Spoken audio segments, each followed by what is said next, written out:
Genesis tells us they were there. The book of Enoch tells us why they were there, but only one book, so dangerous it was almost completely erased from human memory, tells us what they actually did. This is the Book of Giants. Discovered among the Dead Sea Scrolls in the caves of Qumran, this text was 100% forbidden for centuries. While the Bible gives us a few verses about the Nephilim, this lost manuscript provides the full, terrifying story. It is a first-hand account of the reign of the Titans, being so massive and so violent that the earth itself groaned under their weight. But the Vatican and mainstream history don't want you to read these fragments. Why? Because the Book of Giants reveals a truth that shatters our understanding of biology and ancient technology. It describes the genetic nightmare, the moment when the Watchers began sinning against all flesh, crossbreeding animals and humans to create monstrosities that look like they belong in a modern sci-fi horror, not an ancient text. We are talking about cannibalism on a global scale. We are talking about the nightmares of the kings, prophetic dreams sent to the giants that foretold their total extinction. This isn't just a story about tall men. It's a record of a biological rebellion that forced a global divine reset. Today, on the Forbidden Bible, we are reconstructing the shattered pieces of the Qumran scrolls. We are going beyond the myths to find the physical evidence of the titans who once ruled the world. The seals have been broken. The giants are waking up. Let's dive into the lost story they tried to bury forever. For nearly 2,000 years, the most dangerous story in history lay buried in the dark, silent caves of the Judean desert. In 1947, when the Dead Sea Scrolls were discovered in Qumran, the world was focused on the biblical fragments of Isaiah and Genesis. But among the 900 manuscripts, there were fragments of a text so volatile, so biologically graphic, that it had been systematically purged from almost every religious canon in existence. The Book of Giants. Image, cinematic zoom into the Qumran caves, transitioning to dusty, fragmented Aramaic scrolls being carefully examined under ultraviolet light. Unlike the canonical Bible, which briefly mentions the Nephilim in Genesis 6 as men of renown, the Book of Giants doesn't speak from the perspective of humans. It speaks from the perspective of the giants themselves, specifically the sons of the Watchers. These fragments provide a first-hand account of their rise to power, their internal politics, and the moment they realized that their divine hybrid biology was a death sentence for the earth. This is not a myth written by survivors. It is a confession found in the ashes of an obliterated civilization. The mainstream church often argues that Enoch and the Book of Giants were excluded because they were too fantastical. But the real reason is far more pragmatic. The Book of Giants reveals that the Nephilim weren't just tall men. They were biological anomalies that possessed a residual divinity misused for absolute tyranny. By suppressing this book, the authorities removed the warning signs of how power, when merged with forbidden celestial technology, leads to the total corruption of nature. These Qumran fragments name the kings Ohya, Hahya, and Mahway. They were the offspring of Semyaza and the other high-ranking Watchers. They ruled in a time of technological magic, where the laws of physics were understood and manipulated. To understand the Book of Giants is to understand that our ancient history was not primitive. It was a high-stakes celestial experiment that went horribly wrong. As we piece together these charred remnants, we aren't just reading a book. We are reconstructing the crime scene of the pre-flood world. The most disturbing revelation in the Book of Giants is a phrase that has haunted researchers for decades. They began to sin against all flesh. In the canonical Genesis, we are told the world was corrupt. But the Book of Giants explains the nature of that corruption. It wasn't just human immorality. It was a systematic, biological assault on the created order. The Watchers and their giant offspring weren't satisfied with human women. They began to crossbreed with every living creature on Earth. Image: a dark, biological laboratory aesthetic. Ancient stone tablets showing chimeras, beasts with human heads and humans with animal limbs, pulsing with an unnatural internal light. The text explicitly lists the targets of this experimentation: 200 donkeys, 200 asses, 200 rams of the flock, goats, beasts of the field, and birds. This wasn't a primitive superstition. It was a global campaign of transhumanism and genetic engineering. They were searching for a way to house the spirits of the fallen in more resilient, diverse vessels. They created the monsters, chimeras that shattered the boundaries between species. This sinning against all flesh is why the Great Flood had to be total. It wasn't just to judge people. It was to wipe out a corrupted DNA that had infected the entire ecosystem. The Book of Giants describes the giants eating the flesh of thousands of animals and eventually the flesh of each other. Their metabolism, fueled by their hybrid nature, was unsustainable. They were biological black holes, consuming the resources of the planet until nothing was left but blood. When we look at modern CRISPR technology and the push to create human-animal hybrids in secret laboratories today, we are seeing the resurgence of the Watchers Protocol. The Book of Giants serves as a 5,000-year-old warning. When you break the species barrier, you invite a level of chaos that only a global reset can stop. The giants weren't just kings. They were the first bioweapons, and their existence was a literal cancer on the skin of the earth. Even the giants, in all their arrogance, knew their end was coming. The Book of Giants focuses heavily on a series of terrifying prophetic nightmares sent to the Nephilim kings. One of the giants, Mahway, reports a dream that paralyzed the Council of Titans. He saw a great tablet submerged in water, and as it emerged, all but 3 names were erased from it. This was the first clear warning of the coming deluge. Image: a giant standing at the edge of a massive dark ocean under a stormy sky, watching a golden tablet dissolve into the waves. These dreams represent a divine cyber attack. The Watchers, who once had access to the secrets of heaven, found themselves locked out. The only communication they received was a message of inevitable doom. They realized that their father, the Creator, was about to erase their experiment from the mainframe of reality. The giants, once fearless, became consumed by an existential dread. They didn't just fear death, they feared being forgotten. What makes this chapter so fascinating is the giants' reaction. Instead of repenting, they sought to negotiate with the divine. They sent Mahway across the great desert to find Enoch, the only human who still had a direct line to the celestial council. Imagine the scene: a titan, miles high, traveling to find a humble prophet to plead for his life. The Book of Giants records this desperate diplomacy. The Titans asking Enoch to intercede for them, to find a way to save their lineage from the water. But the answer that came back through Enoch was cold and final. There was no negotiation for those who had corrupted the seed of life.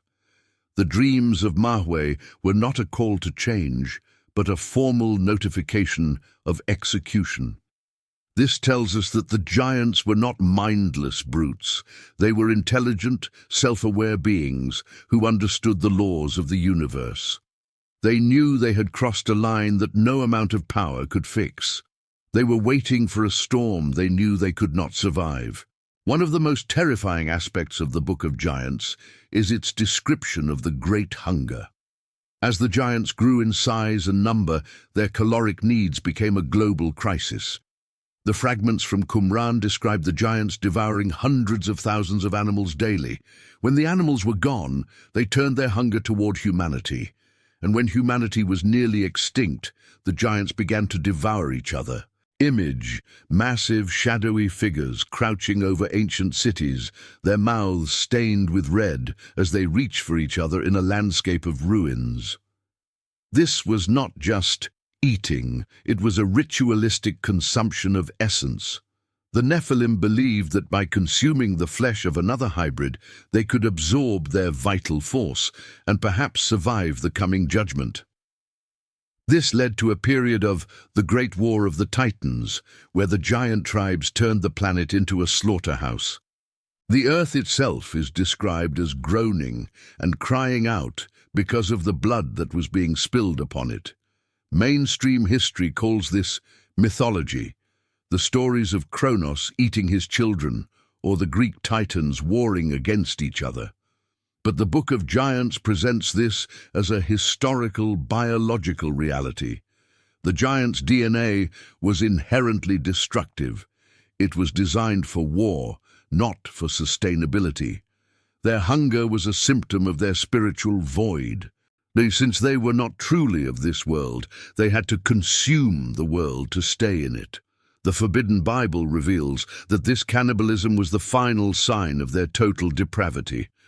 It proved that the experiment of the Watchers had resulted in a life form that was antithetical to life itself. This is why the flood had to be a cleanse.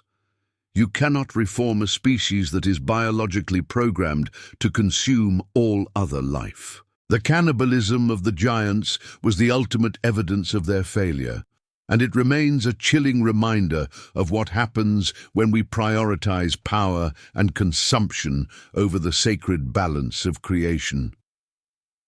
How did the giants manage a global empire? The Book of Giants hints at a level of sophistication that challenges everything we are taught in school. The Watchers didn't just bring sin, they brought the arts. This included metallurgy, the movement of stars, the secrets of the clouds, and the signs of the earth. But the giants took this knowledge and turned it into a weaponized infrastructure. Image, an ancient megalithic city with towers that glow with a faint blue light, using crystals and geometry to harvest atmospheric energy.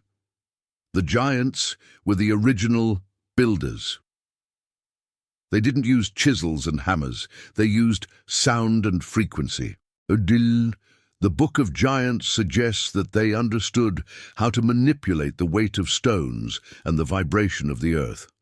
This explains the megalithic structures we find today, Baalbek, Giza, Sacsayhuaman, sites that remain a mystery to modern engineering. To the giants, moving a 1,000-ton block was not a labor of muscle, but a labor of physics. However, this technology was not clean. It was powered by the same dark essence that fueled their rebellion. They built cities that were antennas for celestial power, trying to bypass the divine barriers. The fragments mention the mirrors and the weapons of the air. This wasn't primitive warfare. This was a high-frequency conflict. The giants weren't just fighting with clubs. They were fighting with the very elements that their fathers, the Watchers, had taught them to master. The Vatican hides these details because they suggest that humanity once possessed technology that rivaled or even surpassed our own.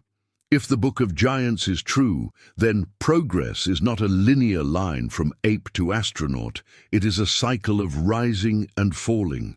The giants were the masters of a lost epoch of high-tech tyranny. Their fall was not a result of ignorance, but a result of a civilization that had reached the singularity and used it to declare war on the Creator. What happened to the giants when the water finally rose? The Book of Giants ends in a haunting silence, but other ancient texts, like the Book of Jubilees, fill in the terrifying aftermath. The bodies of the giants died, but their spirits, being half celestial, could not pass into the natural cycle of death. They became the disembodied ones, the demons that haunt our world today. Image, the dark, cold depths of the ocean floor, where the massive skeletons of giants lie, while faint, shadowy wisps of energy rise from the bones.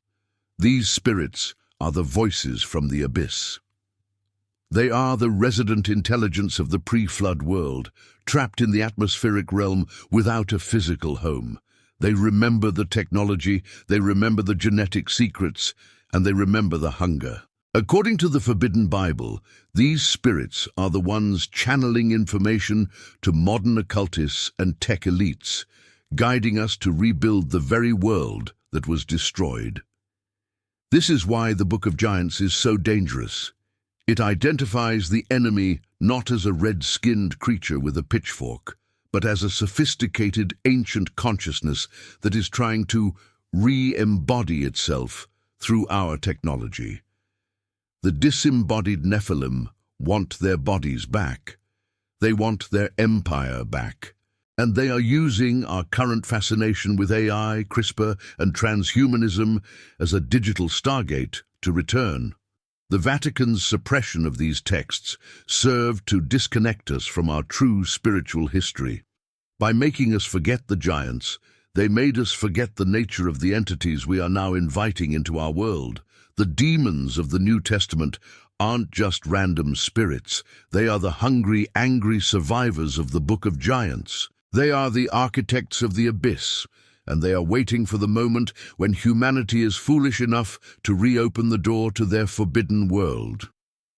As we close the final pages of the Book of Giants, we must ask ourselves, is this a story about the past or a blueprint for our future?